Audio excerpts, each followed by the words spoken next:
Mga pagkakaiba ng mga manliligaw pa lang versus magjowa, na bago pa lang at magjowa after 5 years. Good morning. Breakfast ka na?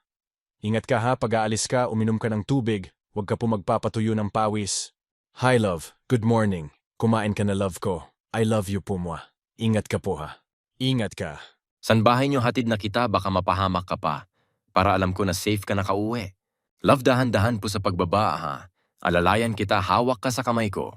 Samantala yung jowa after 5 years ay hindi man lang siya inalalayan. Nagbabago talaga ang mga lalaki habang tumatagal. Real talk lang. Ako na magdadala ng bag mo para di ka na mahirapan. Bigat ng bag mo, love. Ako na magdadala ha. Alam mo naman na mahal kita. Ayoko nahihirapan ka. Ang bagal mo naman maglakad. Para sa akin, sa una lang talaga ang kilig. Habang tumatagal nawawala na ito. Pero always remember na bago pasukin ng mga lalaki ang mundo ng mga babae, ay tahimik sila at maayos ang sarili. Kaya if ever na di kayo magkaunawaan, better to have a communication kasi dun kayo nag-start nung nanliligaw pa lang kayo.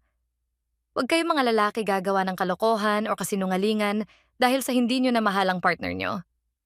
Kausapin nyo ng maayos and huwag nyo iparamdam sa mga babae na di na sila karapat dapat mahalin.